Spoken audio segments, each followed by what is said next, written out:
DElEd online कक्षा में आपका फिर से स्वागत है। ये कक्षा फिजिकल एजुकेशन की है। मैं कुलदीप सिंह, डाइट लेक्चरर, हाथरस। पहले हम आज का टॉपिक के बारे में बात करेंगे। आज का हमारा टॉपिक है फर्स्ट एड। फर्स्ट एड भी एक हमारा टॉपिक हेल्थ एजुकेशन से संबंधित है, जिसको हमने पिछली 2 वीडियोज़ में कवर किया था, हेल्थ एजुकेशन और डिजीज़। तो उसी का तीसरा टॉपिक है first add. What is first aid? First aid होता क्या है? फर्स्ट एड को हम हिंदी बोलते हैं प्राथमिक चिकित्सा। किसी भी विक्टिम को, किसी भी इंजर्ड पर्सन को जो प्राइमरी ट्रीटमेंट दिया जाता है, जो प्रीवियस ट्रीटमेंट दिया जाता है, जो सबसे पहले ट्रीटमेंट दिया जाता है, हम उसको कहते हैं फर्स्ट एड। तो फर्स्ट एड का मीनिंग क्या होता है? Immediate care. इमीडिएट केयर मतलब सबसे पहले जो केयर करना, उसके सबसे पहले उसकी देखभाल करना। इंजरी के बाद पहली सबसे देखभाल पहले जो होती है उसको हम इमीडिएट केयर या फिर इनिशियल असिस्टेंस कहते हैं। Initial assistance means beginning, starting. सबसे पहले असिस्टेंट मतलब उसकी देखभाल करना, उसको बताना, उसको केयर करना, उसकी कवर करना, उसको हॉस्पिटल करना, उसको मेडिसिन दिलवाना, ये आपकी फर्स्ट एड में आते हैं। और फर्स्ट एड का ऑब्जेक्टिव क्या है? फर्स्ट एड का ऑब्जेक्टिव है सबसे पहला prevent further injuries. Prevent further injuries, जो भी इंजरी उस विक्टिम को हुई है, उस प्लेयर को हुई है, उस स्पोर्ट्स पर्सन को हुई है, उस स्टूडेंट को हुई है, उस स्टूडेंट की इंजरी को प्रिवेंट करना, रिकवर करना, उसमें ठीक करने की कोशिश करना। दूसरा है प्रिजर्व लाइफ। अगर मान लीजिए कि उस इंजर्ड पर्सन में अगर उसकी लाइफ पर बात आती है और वो अटैक में है, सडनली अटैक जो होते हैं, कार्डियक अरेस्ट हो सकते हैं, हीट स्ट्रोक हो सकते हैं और भी मैनी मोर एक्सीडेंट्स हो सकते हैं, तो उसमें हम उसकी लाइफ को प्रिजर्व करने के लिए, बचाने के लिए जो भी प्रयास करते हैं वो उसके ऑब्जेक्टिव्स में आता है। उसके बाद है promote recovery. Promote recovery means injury होने के बाद उसको हॉस्पिटलाइज कर दिया और हॉस्पिटलाइज के बाद में जो भी रिकवरी उसमें हो रही है वो तेजी से कराने के लिए हम उस पर भी काम करते हैं और वो फर्स्ट एड का एक ऑब्जेक्टिव होता है, क्योंकि वो बहुत ही इंपॉर्टेंट टॉपिक होता है जिसके द्वारा हम एक नॉलेजेबल पर्सन, जिसको फर्स्ट एड की नॉलेज होती है, वो इन सब चीज़ों में अपने आप को अपलिफ्ट करता है और अपने आप को प्रमोट करता है। इसकी नॉलेज, इसकी जानकारी हर एक नॉर्मल एंड जनरल पर्सन को होनी चाहिए कि क्या इंपॉर्टेंस होती है फर्स्ट एड की, क्या इंपॉर्टेंस नहीं है, क्या ऑब्जेक्टिव्स हैं, कितना महत्वपूर्ण है। इसलिए हमें फर्स्ट एड की जानकारी हमेशा रखनी चाहिए। प्राथमिक चिकित्सा से संबंधित जानकारी हमें हमेशा रखनी चाहिए। उसी के बाद आपके बॉडी प्राइमरी फंक्शंस। जब मान लीजिए किसी भी व्यक्ति को कोई भी इंजरी, कोई भी डिजीज या कोई भी एक्सीडेंट होता है, तो हम सबसे पहले फर्स्ट एड में चेक करते हैं उसका बॉडी प्राइमरी फंक्शंस पे आता है एयरवेज। एयरवेज क्या होते हैं? एयरवेज मतलब आपका जो विंड पाइप है वो चौक तो नहीं हो गया, वो ब्लॉक तो नहीं हो गया है, उसमें पहले चेक करते हैं वो उसको ब्रीदिंग प्रॉपर तरीके से ले पा रहा है या नहीं। अगर वो ब्रीदिंग, ये दोनों पार्ट में आप देख रहे हैं, एयरवेज और ब्रीदिंग दोनों सेम ही पार्ट है बेसिकली, बट अगर चेक किया जाए कि वो ब्रीदिंग प्रॉपर तरीके से कर पा रहा है, इनहेल कर पा रहा है, एक्सहेल कर पा रहा है या नहीं कर पा रहा है, तो उसके मुंह में एयर ब्लो करते हैं, हवा फ्लो करते हैं, और मुंह पे मुंह रख करके उसमें जितना प्रेशर से उसके मुंह में हवा डालेंगे, एयर ब्लो करेंगे, और वो कोशिश, उसकी जो ब्लॉकेज आए हैं उसकी आर्टरी, उसमें विंड पाइप में, वो खुलने के चांसेस बढ़ जाते हैं। उसी में आप देखते हैं फिर उसका circulatory, circulation of the blood. आपकी बॉडी में ब्लड फ्लो हो रहा है या नहीं, कितनी तेजी से हो रहा है, कितना स्लो हो रहा है। अगर वो स्लो है तो उसको फास्ट करने के लिए उनके हार्ट की पंपिंग को बढ़ाएंगे, उसको प्रेस करेंगे, दोनों हाथों से प्रेस करते हैं हार्ट को, जिसकी वजह से उसका जो ब्लड का फ्लो है वो तेजी से हो जाए और पूरी बॉडी को प्रॉपर तरीके से ऑक्सीजन मिल जाए, जिसकी वजह से जो विक्टिम, जो पेशेंट अनकॉन्शियस हुआ है वो कॉन्शियस हो सके। उसके बाद ब्लीडिंग कंट्रोल। ब्लीडिंग कंट्रोल में क्या आता है? किसी भी व्यक्ति को, किसी भी विक्टिम को अगर हैवी बाउंड हुआ है, कहीं चोट लगी है, कट लगा है, मान लीजिए कभी रॉड से चोट लगा है, एक्सीडेंट हुआ है ऑन द रोड साइड, उसकी ब्लड को रोकने के लिए हम कपड़े से या जो भी अवेलेबिलिटी आपके पास है उससे उसको बांध दिया जाता है, और बहुत टाइट बांधते हैं, जिसकी वजह से उसका ब्लड जो है बहुत तेजी से बाहर फ्लो ना हो, ताकि उसका ब्लड जो है रोका जा सके। अगर ब्लड फ्लो हो जाएगा, बाहर निकल जाएगा आपकी बॉडी से, तो वो बहुत ज़्यादा घातक सिद्ध होता है। इसलिए उसके ब्लड को रोकने के लिए हम जो भी हमारे पास अवेलेबिलिटी है उसको यूज़ करते हैं, जिसकी वजह से उसमें हम रोक सकते हैं उसके ब्लड को बॉडी में। उसके बाद आता है आपका इम्पोर्टेंस। इसका महत्व क्या है, इसकी इम्पोर्टेंस क्या क्या है? तो सबसे पहले आती है आपकी providing quick medical. The importance of the first aid, महत्व ऑफ द फर्स्ट एड, प्राथमिक चिकित्सा का जो महत्व है वो है प्रोवाइडिंग क्विक मेडिकल। यानी कि उस व्यक्ति को, उस विक्टिम को, उस इंजर्ड पर्सन को जल्दी से जल्दी मेडिकल की सुविधा प्रोवाइड कराना, मेडिकल पहुंचाना, ताकि उसका ट्रीटमेंट किया जा सके और उसकी लाइफ को बचाया जा सके, उसके जीवन का बचाया जा सके। उसके बाद आता है right method of medical assistance.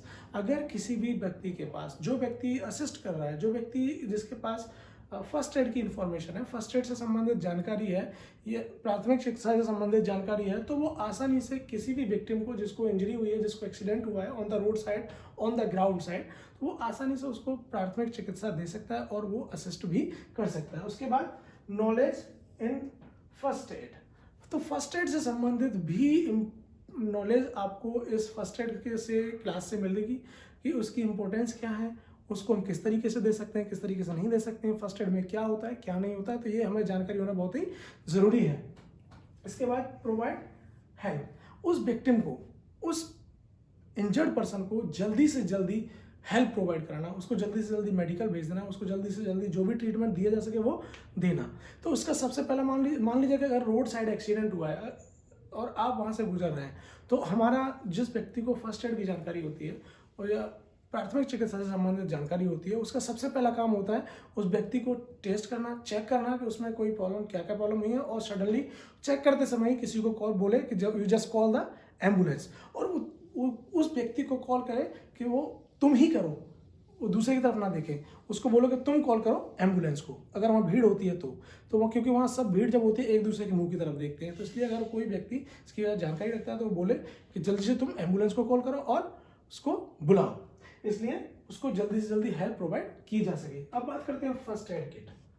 First aid का जो बॉक्स होता है उसमें क्या क्या होता है, उसमें सबसे पहले वो रखते हैं कॉटन वूल, जो कॉटन होती है, जिसकी वजह से हम किसी भी विक्टिम को, किसी भी इंजर्ड पर्सन को जो चोट लगी है, अगर ब्लीडिंग हो रही है तो उसको हम साफ कर सकते हैं, उसको रख करके हम उस पर रोक सकते हैं। उसके बाद क्रैप बैंडेज, क्रैप बैंडेज जिसको बोलते हैं हम गर्म पट्टी। गर्म पट्टी का इस्तेमाल कहाँ होता है? गर्म पट्टी का इस्तेमाल वहाँ होता है जहाँ पर किसी भी व्यक्ति को स्प्रेन या स्ट्रेन या मोच आ जाती है, उस मोच को बांधने के लिए, उसको रिकवर करने के लिए हम गर्म पट्टी इस्तेमाल करते हैं, जिसकी वजह से जहाँ पर उस एरिया को ठंडा ना पड़ सके और उसमें उसको बांध करके उसमें जो भी ब्रेकेज आए हैं, उसकी मसल जो भी टूटी हैं, रैप्चर हुई हैं, उसको वो आसानी से रिकवर करने में इस्तेमाल होता है। उसके बाद सिंपल बैंडेज, सिंपल बैंडेज किस काम आती है? वो बैंडेज काम आती है आपकी मरहम पट्टी के लिए, जो इंजर्ड पार्ट है उसको बेंड कर सकें, उस पर हम मलहम लगा करके, उस पर दवा लगा करके हम रैप कर सकें और उसको हम ड्रेसिंग करने में इस्तेमाल करते हैं।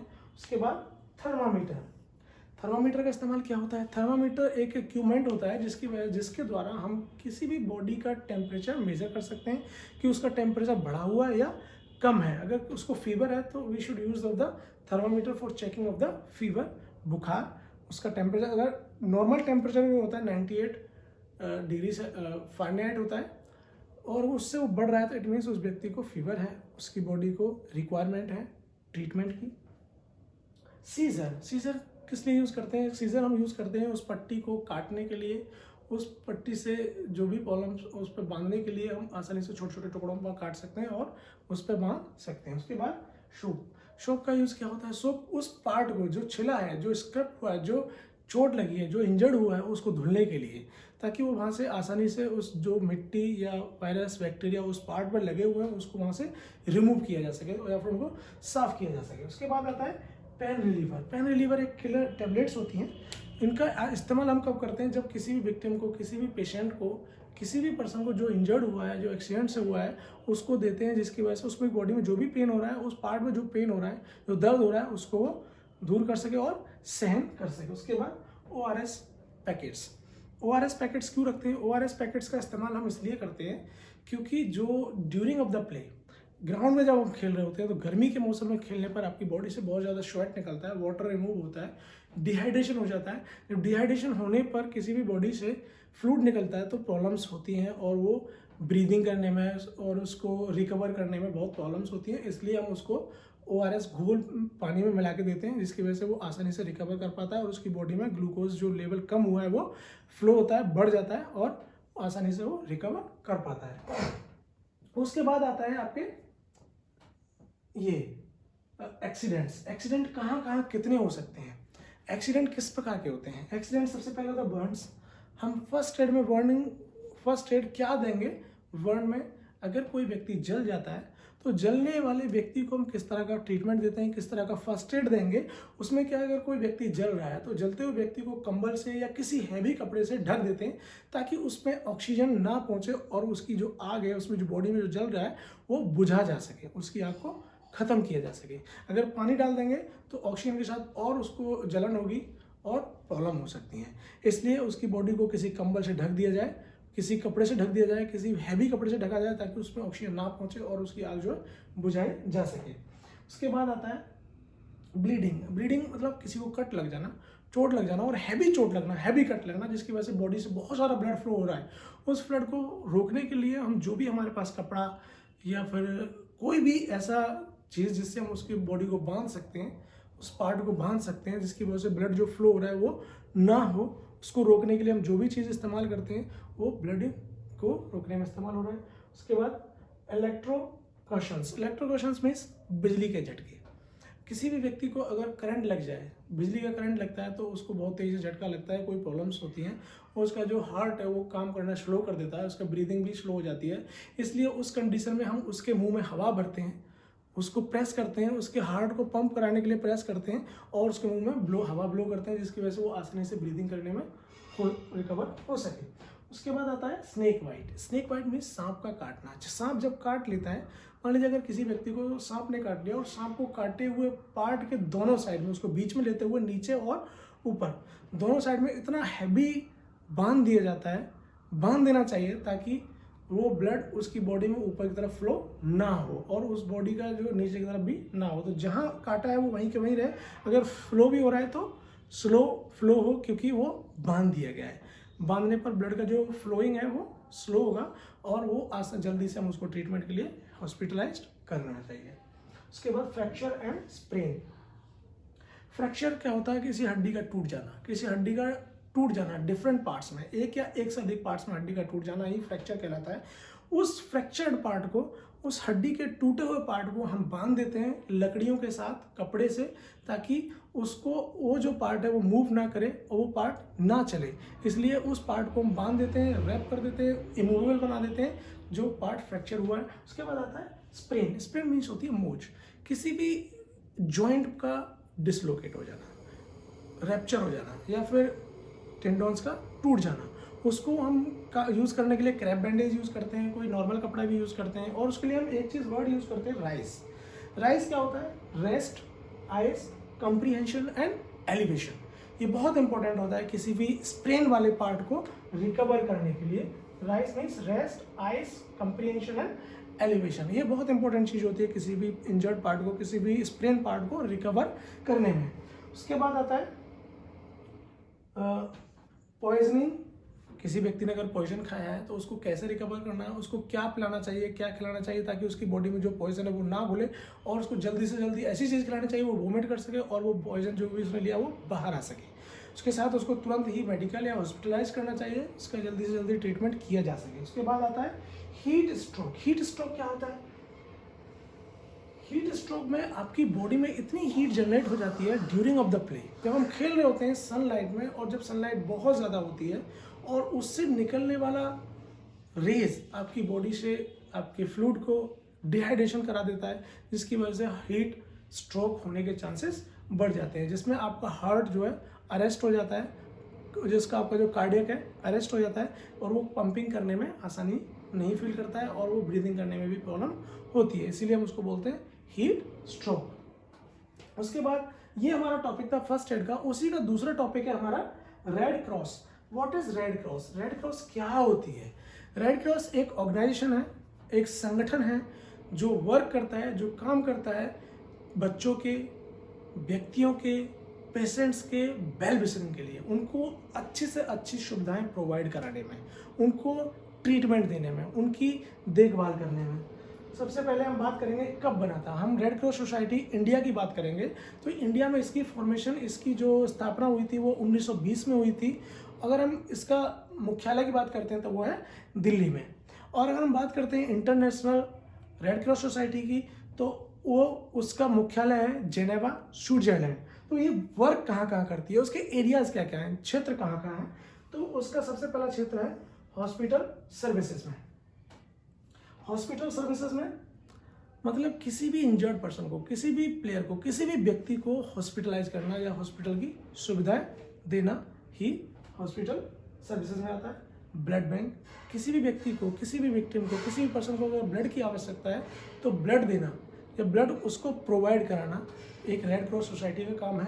रेड क्रॉस सोसाइटी भी इसमें पार्टिसिपेट करती है और उसके पास ब्लड बैंक है, जिसकी वजह से वो लोगों को ब्लड की भी कमी को पूरी करता है। उसके बाद आता है child and family welfare. Child and family welfare मतलब ये जो भी बच्चे, जो भी कुपोषित बच्चे हैं, जो भी फैमिलीज कुपोषण का शिकार हैं, और जो भी बच्चे फैमिलीज प्रॉब्लम में हैं, उनको अच्छे से अच्छी सुविधा या ट्रीटमेंट प्रोवाइड कराना एक पार्ट है आपके रेड क्रॉस सोसाइटी के वर्क का। उसके बाद रिलीफ ऑपरेशन इन एक्सीडेंट्स। जो भी एक्सीडेंट होते हैं, जो भी डिजास्टर्स होते हैं, जो भी प्रॉब्लम्स नेचुरल और अननेचुरल होती हैं, उनसे रिलीफ प्रोवाइड कराना, उनको रिलीफ देना, उनको आराम देना ही एक पार्ट है रेड क्रॉस सोसाइटी का। तो ये आज का हमारा टॉपिक है first aid and red cross, जिसको आज हमने कंप्लीट किया ऑनलाइन क्लास में। Thank you, good bye.